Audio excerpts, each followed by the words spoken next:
वंध्यत्व हा एक गंभीर आणि वाढता आरोग्यविषयक प्रश्न असून यावर योग्य निदान आणि उपचाराची गरज आहे. या पार्श्वभूमीवर इंडियन सोसायटी ऑफ ॲसिस्टेड रिप्रोडक्शन राज्य शाखा आणि कोल्हापूर ॲब्स्टेट्रिक्स अँड गायनेकोलॉजी सोसायटी यांच्या वतीनं हॉटेल सयाजी इथं वंध्यत्वविषयक 2 दिवसीय शास्त्रीय परिषद आयोजित करण्यात आली होती. या परिषदेचं उद्घाटन शिवाजी विद्यापीठाचे कुलगुरू डॉक्टर डी.टी. शिर्के यांच्या हस्ते झालं. यावेळी प्रमुख पाहुणे म्हणून डॉक्टर किरण कुर्तकोटी उपस्थित होते. या परिषदेमध्ये स्त्री-पुरुष वंध्यत्व, हार्मोन्स असंतुलन, आधुनिक उपचार पद्धती, जनुकीय चाचण्या आणि नवीनतम तंत्रज्ञान यासारख्या वंध्यत्वाच्या सर्व पैलूंवर सखोल चर्चा झाली.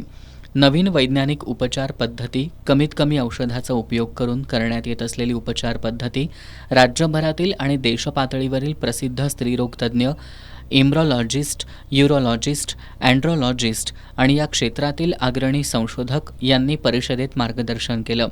यावेळी टेस्ट्यूब बेबीसारख्या आधुनिक उपचार पद्धती, त्यातील नवीन संशोधनाचं सादरीकरण झालं.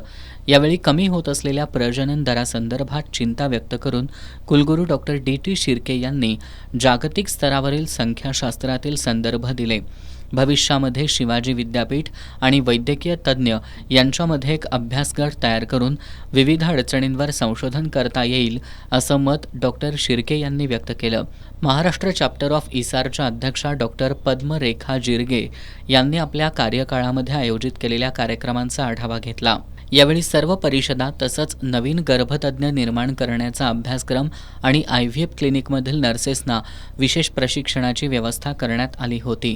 दरम्यान अध्यक्षपदाचा कार्यकाळ संपल्यानंतर डॉक्टर जिरगे यांनी पुढील 2 वर्षांसाठी डॉक्टर अमित पत्की यांच्याकडे कार्यभार सोपवला.